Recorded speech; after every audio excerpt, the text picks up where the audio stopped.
Have you ever wondered, how do I animate a character picking up an item and dropping it? Then good for you, because this means you're an animator. In part 2 of our Endless Nachos mini-series, we'll learn about the ever-useful handoff trick. Hey, welcome to Little Green Dog's animation tutorial series. The version of Moho we'll be using is 14.3.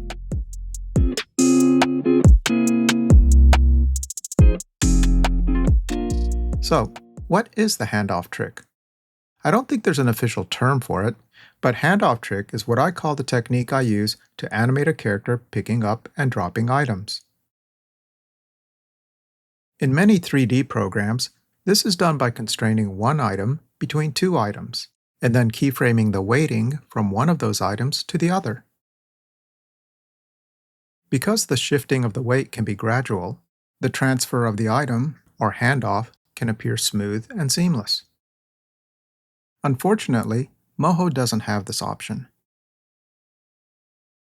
It does have keyframeable parenting, so the parenting can be switched from one bone to another. But there are a few problems with this technique. The obvious one is that the reparenting can't occur between two separate bone layers. In other words, all the bones need to be in the same layer. This can get even more complicated when the item needs to change its stacking order with other layers.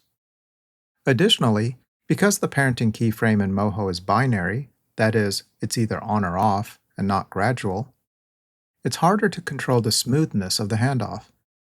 This can look like a pop in the position, rotation, or scaling of the target item, and it can be tricky to edit. But there's an easier and more reliable way to perform a handoff animation, and we can see how it works multiple times in the Endless Nachos setup. If you'd like to follow along in your copy of Moho, you can download the Endless Nachos project file from our Ko-fi page. The link is in the video description. Let's take a closer look at what's going on in the rig. When Skelly reaches into the bowl, he picks up a tortilla by its corner at frame 12. Then, at frame 34, he dips the chip into a bowl of queso, and when it's raised, it's covered in cheese. Then at frame 57, Skelly drops the chip into his mouth, chews, and swallows it. When we cycle back around to frame 54, we can see the previous chip is gone from inside his mouth. So, what's going on here? Well, it's a very simple, but not so obvious, sleight of hand trick. There are actually 4 copies of the chip, each in different locations of the scene. And what I'm actually keyframing is not the parenting of a single chip, but the visibility between the 4 chips. Let's follow the chip and see where this is happening. We know frame 12 is where the first handoff occurs, but what exactly is being handed off? Let's step back a few frames. In the Layers window, look for the Bones layer called Skelly. This is the character's rig. Click on the Skelly layer to see Skelly's bones. Notice there's an orange bone near the hand. This is our chip bone, and it's parented to Skelly's hand bone. You can tell this by selecting the Parent tool. We don't want to change the parenting, so switch back to the Select Bone tool. Now look under the Skelly layer, and inside there's a switch layer called Chip B. Open the switch layer, and inside this we see 2 drawings, one called Chip Cheese and another called Chip. Click on the layer called Chip. This is the chip drawing that's bound to the chip bone that's parented to Skelly's hand bone. It's invisible right now, but we can see the wireframe when the layer is selected. Now let's step through the timeline and see where the handoff actually occurs. At frame 12, the chip is still invisible. Stepping into the next frame, we see there's a hold in the Bones animation. When we select the Skelly Bones layer, we see the hold lasts for about 3 frames. Select the chip layer again so we can see what happens to it. As we step forward, the chip is still invisible, but the chip in the bowl moves a little. Then, in the next frame, frame 16, the chip in Skelly's hand becomes visible, and the chip in the bowl becomes invisible. We can see this by stepping back a couple of frames, selecting the chip in the bowl, and then stepping forward. When we reach frame 16, this chip is still in the bowl, but it becomes invisible. By the way, you can see that the chip is part of a completely different group called snacks. Also, I animated this chip's position for one frame to smooth the transition from the bowl to the hand. Here in the timeline, you can see it moves between frames 15 and 16. Then, way over here in frames 84 and 85, the chip moves back into the bowl. This was done by copying keyframes 15 and 16, pasting them to this location, and reversing their order.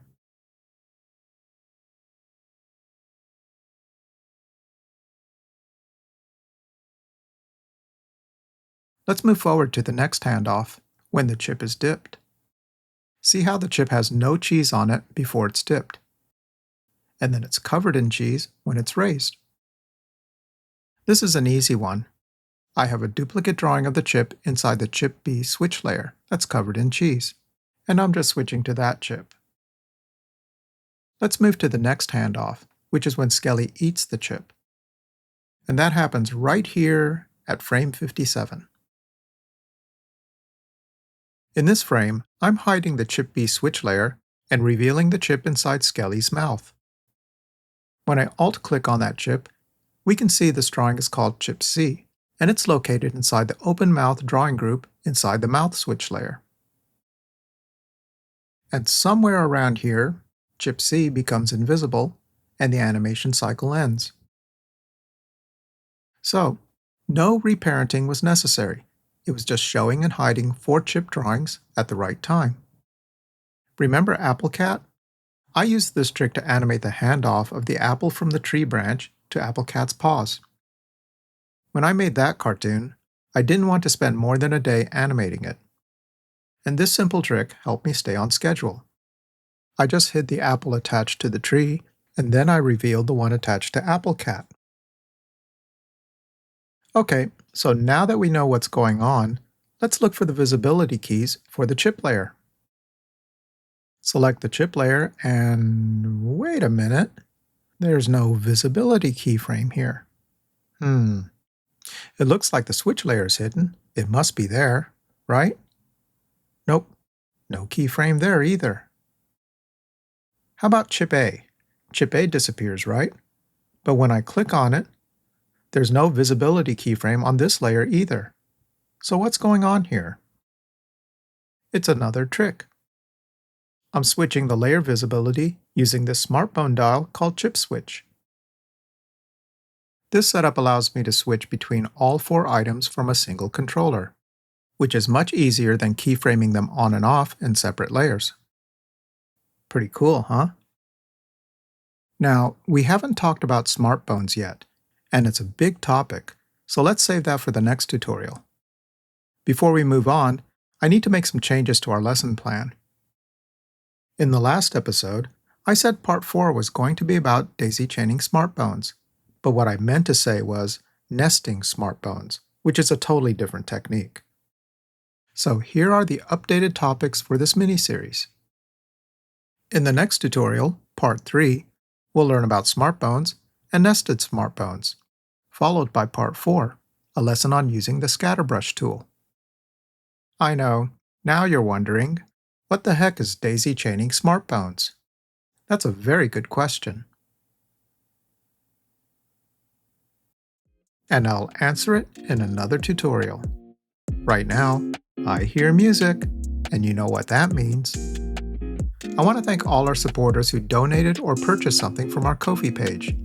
Remember, when you contribute to our Ko-fi page and become a supporter, you'll see your name in the credits of the next tutorial, get access to supporter-only posts for a month, and a link to download free stuff.